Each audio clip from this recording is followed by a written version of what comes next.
എനിക്ക് അവിടെ സംഭവിക്കുന്നത് എന്താന്ന് ഞാൻ കാണുന്നില്ല, എനിക്കറിയില്ല. അല്ലല്ല, അമ്മയും അച്ഛനൊക്കെ ഉണ്ട്. ഓക്കെ, പക്ഷെ ഈ ഇഞ്ചക്ഷൻ എടുക്കണമെങ്കിൽ ഹസ്ബൻഡിന്റെ സിഗ്നേച്ചർ വേണം. ഓക്കെ, ലൈക്ക് സിഗ്നേച്ചർ വേണ്ട, സൈൻ വേണമെന്ന് പറഞ്ഞു. അപ്പൊ ഞാൻ എന്താ പറയണ്ടേ, അപ്പൊ എന്റെ കൂടെ വന്നവന്മാര് അത്യാവശ്യം പണ്ടത്തെ കമ്പനിക്കാരാ, സുഹൃത്തുക്കളാ. അപ്പൊ എന്നോട് അവൻ ചോദിച്ചു, എന്ത് പറ്റി, വാട്ട് ഹാപ്പൻഡ് ചോദിച്ചു. No wife is, oh congratulations എന്ന് പറഞ്ഞു. ഞാൻ പറഞ്ഞ പ്രഗ്നന്റ് അല്ല, കൺസീവ് ചെയ്യാൻ. Wow, congratulations. അപ്പൊ എന്നോട് ചോദിച്ചു, എന്നാ വാ പോവാന്ന്. ഞാൻ പറഞ്ഞു, ഇങ്ങനെ അടിച്ചിട്ടുള്ളത് ഈ സമയത്ത് പോണ്ട, നീ വരണ്ട. അലവലാദികളായ സുഹൃത്തുക്കളാണ് എന്റെ. ഞാൻ പോയിട്ട് വരാന്ന് പറഞ്ഞു. അങ്ങനെ ഞാൻ പോയി. ആക്ച്വലി ഞാൻ പോയി വരുന്നതും പോകുന്നതും നേരെ കയറി നമുക്ക് കാണാലോ, പോകുന്നതും കയറുന്നതും കുഞ്ഞിനെ എടുത്തു.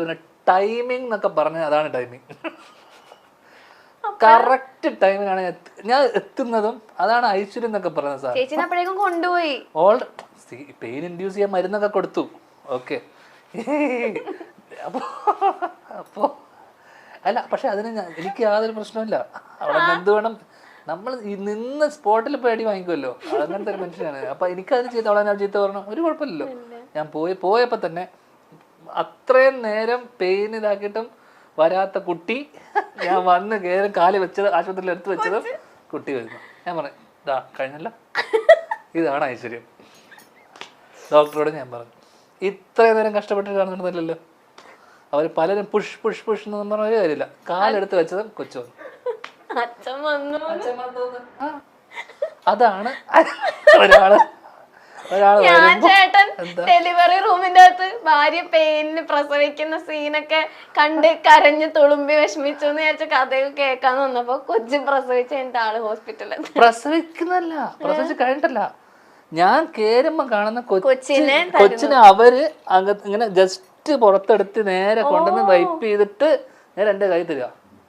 അതാണ് നേരെ അപ്പൊ തന്നെ റെഡി. അന്ന് എന്റെ ജീവിതം മാറിയതാ, 4 വർഷമായിട്ട്. അന്ന് എന്റെ ലൈഫ് മാറിപ്പോയി. Turning point.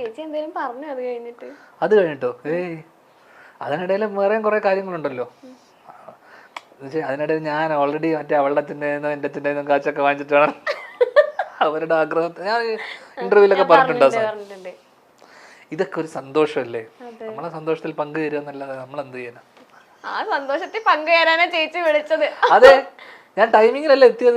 അതെ, ധ്യാൻ ചേട്ടൻ എടുക്കാൻ നിങ്ങൾ എല്ലാവരും മനസ്സിലാക്കണം. MyLitrips.com, India's #1 travel and tourism company. നിങ്ങളുടെ ഡൊമസ്റ്റിക് ആൻഡ് ഇന്റർനാഷണൽ ടൂർ പ്ലാനുകൾ സുഗമമായി ക്രമീകരിക്കും SmileTrips.com. കൂടുതൽ വിവരങ്ങൾക്ക് SmileTrips.com വെബ്സൈറ്റ് സന്ദർശിക്കുക.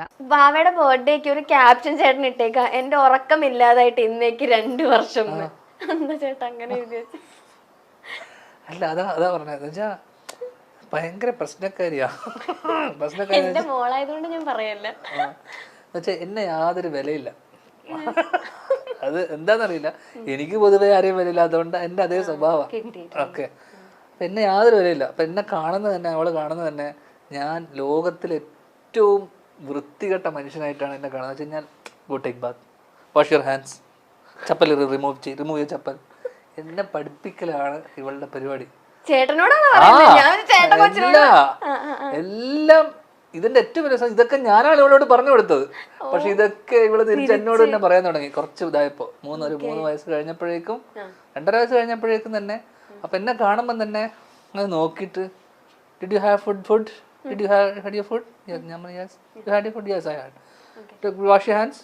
ഫുൾ എന്നെ ഫുൾ കലിപ്പത്തിയ ആ കാര്യത്തില്. അപ്പൊ ഞാൻ ഉറങ്ങുമ്പോൾ വരെ, ഇപ്പൊ രാവിലെ ഞാൻ ഉറങ്ങുവാണ്, എന്നെ എഴുന്നേപ്പിച്ചിട്ട് why it's morning, why is sleeping still, എന്നൊക്കെ പറഞ്ഞ ഫുൾ പ്രശ്നം. പക്ഷെ ഇവള് ചിലപ്പോ ഉച്ചക്ക് ഉറങ്ങിയാലും ഒരു കുഴപ്പമില്ല. പിന്നെ രാത്രി എന്നെ ഉറങ്ങാൻ സമ്മതിക്കൂല. Come on let's watch something, you are always sleeping. Full പ്രശ്നം. അതുകൊണ്ട് ഞാൻ അത് സ്നേഹമില്ലാത്തോണ്ടല്ല ചേട്ടാ, അച്ഛനോടുള്ള സ്നേഹം ഇല്ലാന്ന് ഞാൻ ഒരിക്കലും പറഞ്ഞില്ലല്ലോ. പ്രശ്നക്കാരിയാന്നല്ലേ ഞാൻ പറഞ്ഞോളൂ. ഭയങ്കര സ്നേഹം ഞാൻ ഉണ്ടെങ്കിൽ പിന്നെ എന്റെ കാര്യങ്ങൾ, കാരണം ഞാൻ ഒരു ഉത്തരവാദിത്വം ഇല്ലാത്ത ഒരുത്തനാന്നുള്ള ഒരു ഫീലിംഗ് അവൾക്ക് 2-2.5 വയസ്സ് തന്നെ അവൾക്ക് മനസ്സിലാക്കി. അതുകൊണ്ട് തന്നെ എന്നെ അച്ചടക്കം പഠിപ്പിക്കുക എന്നുള്ളതാണ് അവളുടെ ലക്ഷ്യം പോലെയാണ് അവള് എന്നോട് പെരുമാറുന്നത്. എന്നോട് ഇന്നലെ വന്നിട്ട് എന്നോട് പറഞ്ഞു, look at you, you are so fat എന്ന്. Look at your tummy. What is this, you are so fat. അപ്പം ഞാൻ yes I won't reduce my weight, I do it for me. Okay fine. അപ്പം എന്നോട് എപ്പോഴും പറഞ്ഞറിയാമോ, fine. ഇതാണ് എൻ്റെ അടുത്തുള്ള fine. ഒരു സാധനം ഫൈൻ, ഓക്കെ ഫൈൻ, ഇങ്ങനെ ഒരു സാധനം. U are so fat, U are so fine. അതൊരു പോക്ക.